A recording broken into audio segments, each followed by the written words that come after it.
हरे कृष्णा, राधे राधे। स्वागत है आप सभी का गोविंद भजो चैनल पर। आज के इस वीडियो में हम सुनेंगे सोमवार व्रत की कथा। सोमवार व्रत रखने से भगवान शिव सहित पूरे शिव परिवार का आशीर्वाद प्राप्त होता है। इस व्रत को कुंवारी कन्याएं मनचाहे वर प्राप्ति के लिए और सुहागिन महिलाएं अखंड सौभाग्यवती होने के लिए रखती हैं। सोमवार व्रत में भगवान शिव की पूजा के साथ ही व्रत कथा पढ़ना या सुनना बहुत जरूरी माना गया है। तो चलिए कथा शुरू करते हैं। पौराणिक कथा के अनुसार प्राचीन समय की बात है। एक गांव में एक साहूकार रहा करता था। साहूकार धनी था, उसके पास अथाह धन दौलत थी, लेकिन उसकी कोई संतान न थी। साहूकार भगवान शिव को प्रसन्न करने के लिए सोमवार का व्रत रखा करता था। व्रत के दौरान वह विधि पूर्वक भगवान शिव और देवी पार्वती की पूजा सुबह और शाम को प्रदोष काल के समय करता था। शिवलिंग पर दीपक भी जलाता था। साहूकार की भक्ति और पूजा अर्चना को देखकर एक दिन माता पार्वती ने भगवान शिव से कहा, हे प्रभु, यह साहूकार तो आपका परम भक्त है। हर सोमवार को विधि विधान से आपकी पूजा करता है। मुझे लगता है कि आपको इसकी मनोकामना अवश्य पूर्ण करनी चाहिए। तब भगवान शिव ने देवी पार्वती की बात सुनकर कहा, हे गौरी, यह संसार एक कर्म क्षेत्र है। जैसे एक किसान अपने खेत में बीज बोता है तो कुछ समय बाद उसे पेड़ मिलता है, ठीक उसी तरह इस संसार में आदमी जैसा भी कर्म करता है उसे फल भी वैसा ही मिलता है। लेकिन माता पार्वती ने भोले भंडारी से दोबारा आग्रह किया और कहा, हे नाथ, फिर भी आप इसकी मनोकामना पूर्ण कर दीजिए, क्योंकि ये आपका परम भक्त है। अगर आप भी अपने भक्तों की इच्छा पूर्ण नहीं करेंगे तो फिर भला भक्त आपकी पूजा आराधना क्यों करेंगे।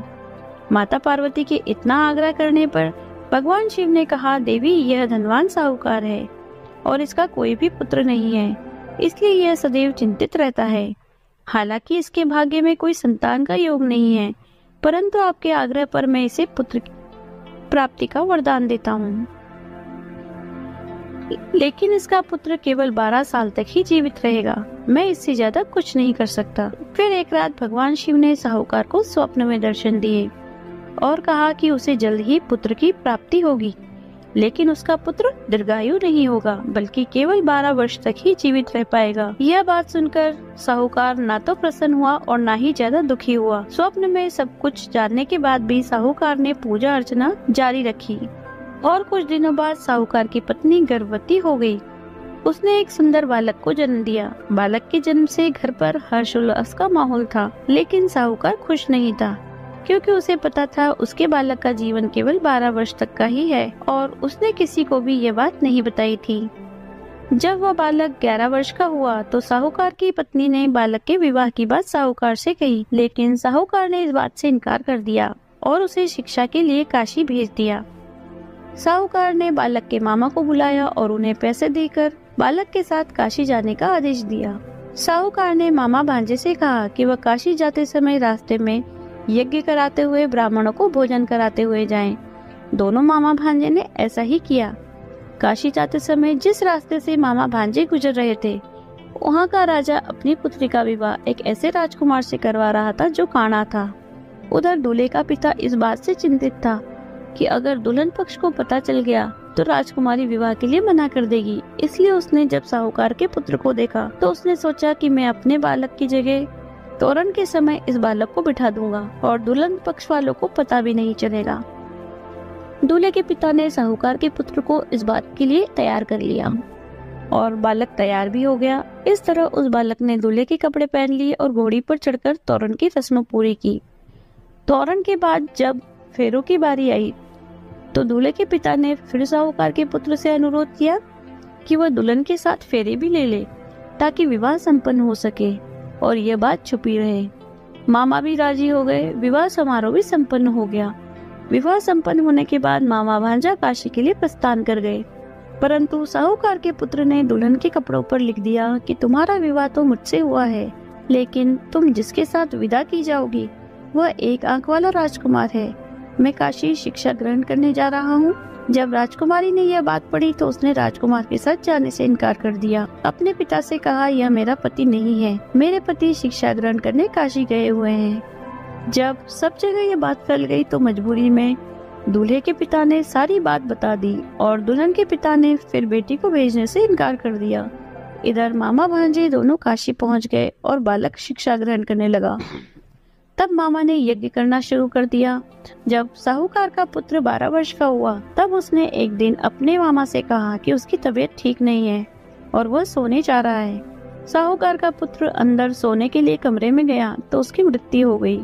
थोड़ी देर बाद जब मामा अंदर पहुंचे तो उन्होंने बालक को मृत अवस्था में देखा और बहुत दुखी हुए, परंतु वे रो नहीं सकते थे वरना उनका यज्ञ अधूरा रह जाता। इसलिए मामा वापस आकर यज्ञ करने लगे। यज्ञ पूरा करने के बाद, ब्राह्मणों को भोजन करवाने के बाद मामा अपने मृत भांजे को देखकर विलाप करने लगे। ठीक उसी समय उसी मार्ग से भगवान शिव और देवी पार्वती जा रहे थे।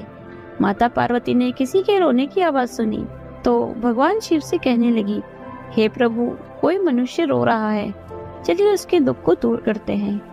तब भगवान शिव और देवी पार्वती मामा के पास गए और उन्होंने जब मृत बालक को देखा तो हैरान हो गए, क्योंकि वह तो भगवान शिव के आशीर्वाद से जन्मा साहूकार का पुत्र था।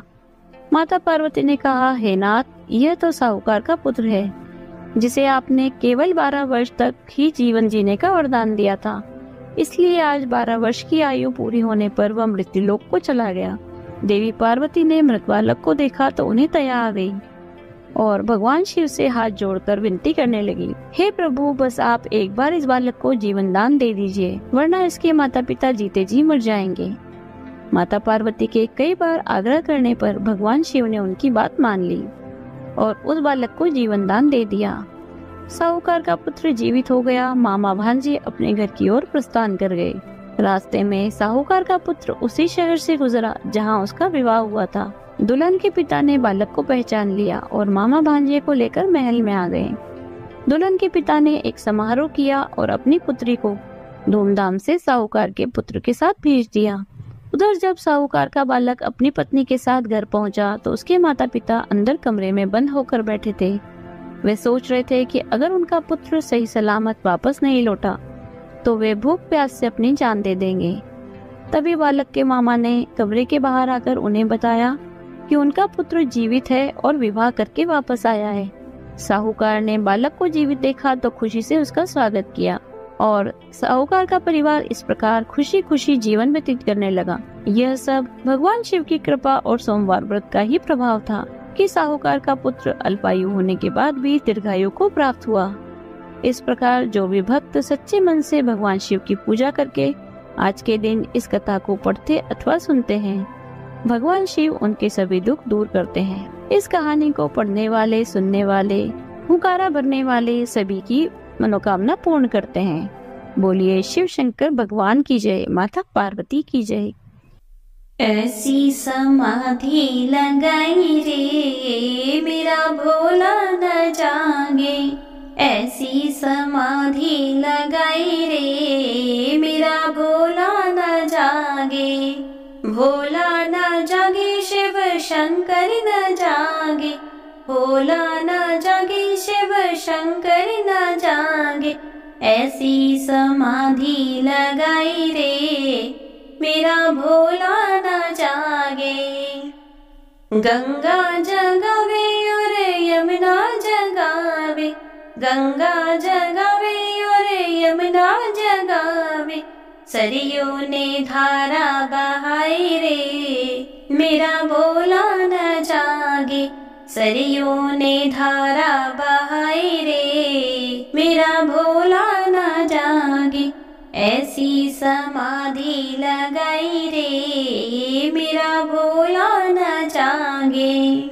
चंदा जगावे और तारे जगावे, चंदा जगावे और तारे जगावे, सूरज ने किरणें फैलाई रे मेरा भोला न जागे, सूरज ने किरणें फैलाई रे मेरा भोला न जागे। भोला न जागे शिव शंकर न जागे, भोला न जागे शिव शंकर न जागे, ऐसी समाधि लगाई रे मेरा भोला न जागे। ब्रह्मा जगावे और विष्णु जगावे, ब्रह्मा जगावे और विष्णु जगावे, नारद ने वीणा बजाई रे, मेरा भोला न जागे। नारद ने वीणा बजाई रे, मेरा भोला न जागे। भोला न जागे शिव शंकर न जागे, भोला न जागे शिव शंकर न जागे। ऐसी समाधि लगाई रे, मेरा भोला न जागे।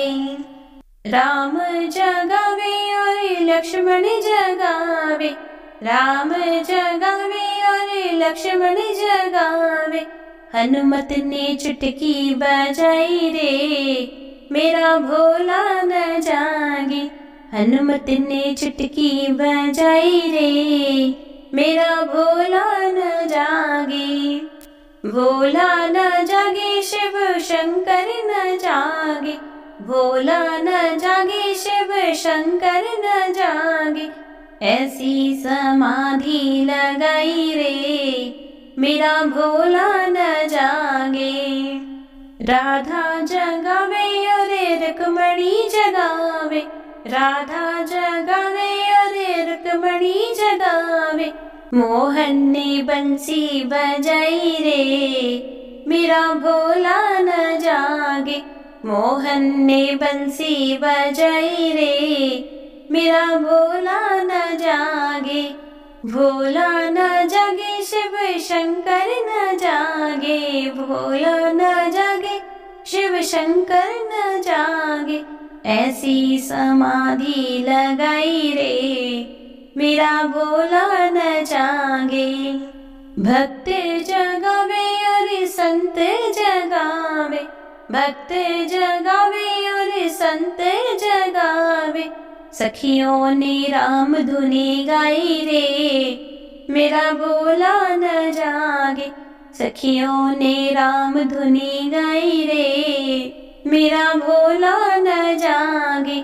भोला न जागे शिव शंकर न जागे, भोला न जागे शिव शंकर न जागे। ऐसी समाधि लगाई रे, मेरा भोला न जागे। ऐसी समाधि लगाई रे, मेरा भोला न जागे। आज की वीडियो अगर आपको अच्छी लगी हो तो लाइक कीजिए, शेयर कीजिए। यदि आप चैनल पर नए हैं तो चैनल को सब्सक्राइब कर लीजिए। बेल आइकन को प्रेस कर दीजिए जिससे नई वीडियोस की नोटिफिकेशन आपको तुरंत मिल जाए। मिलते हैं ऐसे ही अगले वीडियो में। हरे कृष्णा, राधे राधे।